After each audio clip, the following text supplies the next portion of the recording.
বিসমিল্লাহির রহমানির রহিম। বাংলাদেশ জাতীয়তাবাদী ছাত্রদল ঘোরল ইউনিয়ন শাখা কর্তৃক আয়োজিত আজকের এই কর্মী সমাবেশে সভাপতির আসন অলঙ্কৃত করেছেন ঘোরলের কৃতি সন্তান ঘোরল ইউনিয়ন ছাত্রদলের সভাপতি পদপ্রার্থী গোলাম মোস্তফা।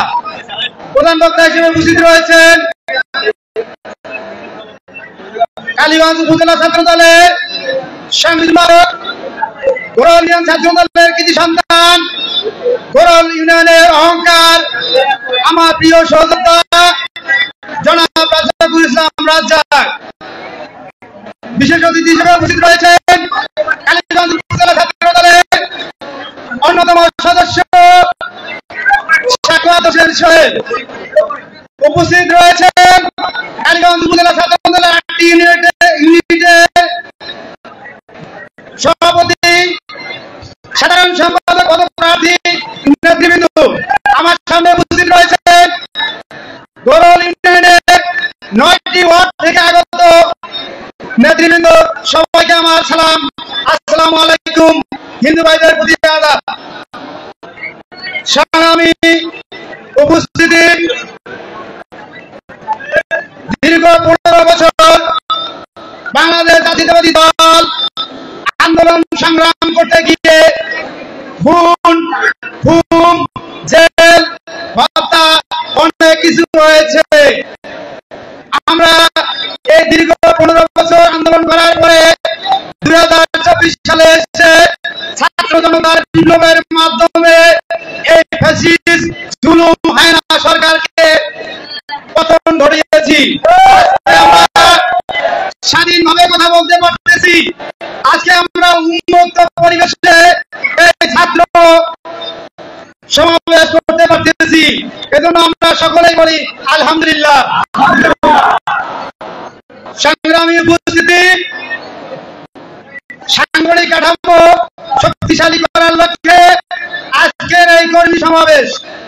যদি মাঠে সংগঠন না থাকে তাহলে কোন দল টিকতে পারে না। তার প্রমাণ হচ্ছে স্বৈরাচারী এরশাদ। সে তার পতন হয়েছে, মাঠে তার কোনো সংগঠন ছিল না, তার কোনো নেতৃত্ব ছিল না। তার ওই ধারাবাহিকতায় এই আওয়ামী জুলুমবাজ ফ্যাসিস্ট সরকার শেখ হাসিনা একই কায়দায় হেঁটেছেন। তাদের মাঠে কোনো সংগঠন ছিল না, তারা প্রশাসন দিয়ে এই বিরোধী দলকে দমন পীড়ন করেছে, আমাদেরকে খুন করেছে, হত্যা করেছে। সংগ্রামী সাথী বন্ধুগণ, আমাদের উত্তরবঙ্গের লৌহমানব জাদুঘর সংগঠন যে পেয়েছেন আমাদের অধ্যক্ষ আসাদুল হাবিব দুলু ভাই, তিনি রংপুর বিভাগকে সুসংগঠিত করার লক্ষ্যে দিন রাত নিরলস পরিশ্রম করেছেন। কারণ তিনি বুঝতে পেরেছেন মাঠের সংগঠনের দরকার।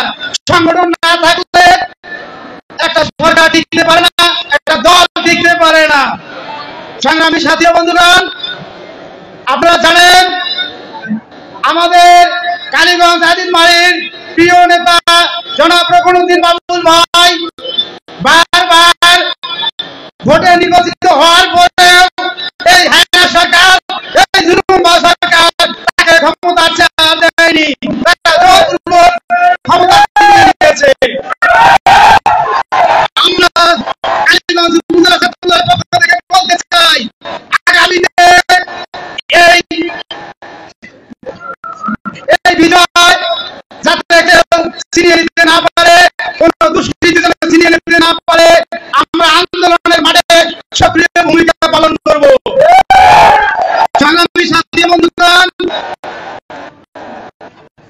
কেন্দ্রীয় সিদ্ধান্ত মোতাবেক যতদিন পর্যন্ত বিএনপি ক্ষমতায় আসে নাই, কেন্দ্রীয় সিদ্ধান্ত অনুযায়ী যে আন্দোলন সংগ্রাম আসবে, আমরা প্রত্যেকটি আন্দোলন সুশৃঙ্খল ভাবে পালন করব।